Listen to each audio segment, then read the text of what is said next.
আসসালামু আলাইকুম। আজকে আপনাদের সাথে অত্যন্ত মজার একটা মাছের রেসিপি শেয়ার করতে যাচ্ছি। প্রথমে বলি এই মাছগুলোকে আপনারা কেউ চিনেন কিনা, না চিনলে অসুবিধা না, আমি আপনাদের চিনিয়ে দিচ্ছি। এটা আমাদের ফেনী নোয়াখালী অঞ্চলে কই মাছ বলা হয়। আর এই কই মাছগুলো হচ্ছে এটা ছোট সাইজের কই মাছ, মানে ফোনা কই মাছ যেটা সেটা আর কি। এই মাছগুলো সচরাচর পাওয়া যায় না, এগুলো খুব একটা মানে পাওয়া কষ্টসাধ্য। অনেক কষ্টের পর হচ্ছে আমি মাছগুলো পেয়েছি। অনেক বছর আগে খাইছিলাম, আজ থেকে 15 থেকে 20 বছর আগে। সেই স্বাদ মনে হচ্ছে যেন এখনও মুখে লেগে আছে। তো এটা আমি আমার আম্মাকে বলছিলাম, তো আমার আম্মা হচ্ছে খুঁজে পাওয়ার পর আমার জন্য পাঠাইছে। যাই হোক, আমি মাছগুলা কেটে ধুয়ে পরিষ্কার করে নিয়েছি। এর মাথাগুলো কিন্তু নরম নরম হয় যেহেতু ছোট সাইজের মাছ। আর এগুলো অনেক সময় নিয়ে কষ্ট করে কাটা বাচ্চা করতে হয়। আর এটা আসলে একটি সময় সাপেক্ষের ব্যাপার, তবে খেতে অনেক মজা, একটু কষ্ট করলে বা কী হয়। যাই হোক, মাছটা আমি কেটে দিয়ে পরিষ্কার করে নিচ্ছি। এখন হচ্ছে এটা মূল রান্নায় চলে আসলাম। এখানে আমি পেঁয়াজ দিয়ে দিয়েছি 1 কাপ। কীরকম করে পেঁয়াজগুলো কেটেছি সেটা দেখে নিয়েছেন। একটি টমেটো, 8-10টি কাঁচামরিচ। এখন দিয়ে দিলাম হলুদের গুঁড়া 1 চা চামচ, মরিচের গুঁড়া দিয়ে দিচ্ছি 1 চা চামচ, আর সাথে লবণ দিয়ে দিচ্ছি। এখন তেল দিয়ে দিলাম। এরপর হচ্ছে এটা হাত দিয়ে খুব ভালোভাবে প্রথমে আমি হলুদ মরিচের সাথে পেঁয়াজ কাঁচামরিচগুলো সব একসাথে তেল সহ মেখে নিচ্ছি। এই মাখাটা কিন্তু খুব ভালোভাবেই করতে হবে।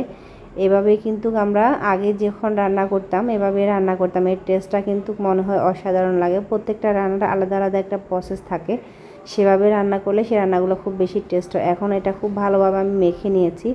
পেঁয়াজটা বড় করে কেটেছি, কিন্তু ঠিক এটা আমি হাত দিয়ে মেখে একদম গুঁড়ো করে এর মানে ঝাঁজ রস যতটুকু সম্ভব হচ্ছে বের করে নিয়েছি। এখন আমি যে মাছটা দিয়ে দিলাম, মাছটা দিয়ে আবারও হচ্ছে এটা হাত দিয়ে মেখে নেব। সবগুলোর সাথে একসাথেই মেখে নিচ্ছি। এই মাছগুলা খেতে কি বলবো, টেস্টের কথা দেখে আমার কাছে মনে হয় মানে প্রশান্তি চলে আসে, এত ভালো লাগে।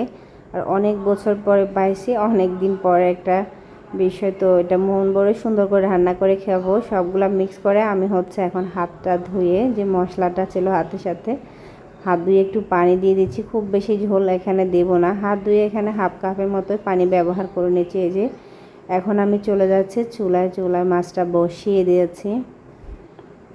মাছটা বসিয়ে দিয়ে 2-3 মিনিট একটু রান্না করে নিয়েছি। এখন হচ্ছে এপাশ ওপাশ একটু ঘুরিয়ে রান্না করে নেব, যেহেতু এই মাছে এখন নাড়াচাড়া বেশি করা যাবে না, আলতো আলতো করেই নাড়তে হবে। তো আমি ঘুরিয়ে একটু নাড়াচাড়া করে নিয়ে আলতোভাবে যতটুকু সম্ভব নাড়াচাড়া করে নিচ্ছি। দেখুন, আমার রেসিপিগুলো যদি আপনাদের কাছে ভালো লাগে লাইক, কমেন্ট, শেয়ার এবং সাবস্ক্রাইব করতে ভুলবেন না। যদি আপনারা ফেসবুক পেজ থেকে দেখে থাকেন পেজটাকে ফলো দিয়ে রাখবেন। এই যে এই ছোট মাছটা, এইটা হচ্ছে কই মাছের ফোনা, বাট সহজ আর আঞ্চলিক ভাষায় আমরা যেটা বলি কই ফোনা বলি। তো এটা হচ্ছে যে কি, এখন কিন্তু মাথাটা নরম থাকে, কিছুদিন পরে এটার মাথা কিন্তু অনেক শক্ত হয়ে যায়। আমি এই পর্যায়ে লবণটা চেক করে নিয়ে ঢেকে আরও 10 মিনিট রান্না করে নিয়েছি। 10 মিনিট পর হচ্ছে আমার মাছ রান্নাটা একদম রেডি, অলমোস্ট ডান, মানে পুরোপুরি রান্না হয়ে গেছে। মাছ রান্না আরও ছোটো মাছ এর থেকে বেশি সময় ধরে আর রান্না করার দরকার নেই, এতে মাছের টেস্ট আর গ্রান দুইটাই নষ্ট হয়ে যাবে। আমি এখন এই পর্যায়ে দিয়ে দিলাম ধনিয়া পাতা, যেটা মোস্ট বি ইম্পর্টেন্ট, আর না দিলে নয়। এই মাছের টেস্টের ক্ষেত্রে ধনিয়া পাতা মানে দিলে ভালো লাগবে, না দিলে হাতের কাছে না থাকলে সেটা হচ্ছে আলাদা হিসাব, তবে এটা দিলে কিন্তু এই মাছে অনেক ভালো লাগে ধনিয়া পাতার ঘ্রাণটা। তো আমি ধনিয়া পাতাটা দিয়ে একটু হচ্ছে নাড়াচাড়া করে আলতোভাবে একটু নাড়াচাড়া করে মিক্স করে নিয়ে 2-1 মিনিট রান্না করে এখন হচ্ছে আমি চুলাটা অফ করে দিচ্ছি। দেখুন আমার মাছ রান্নাটা একদম রেডি। এত লোভনীয় লাগছিল এই পর্যায়ে দেখে, এটা আমি কি বলবো। আপনাদের কাছে কীরকম লাগছে জানি না। যারা এই মাছটা চেনেন বা খেতে পছন্দ করেন তারা কিন্তু নিজেকে সামলিয়ে রাখা খুবই কষ্টকর, এত মজা হয়েছিল এটা। অনেক দিন পর নিজের পছন্দের একটা খাবার রান্না করলাম, সেজন্য আমার কাছে এটা দেখে অনেক ভালো লাগছে। আমার আজকের রেসিপি এ পর্যন্ত, আজকের মতো এখানে বিদায় নিচ্ছি। আল্লাহ হাফেজ।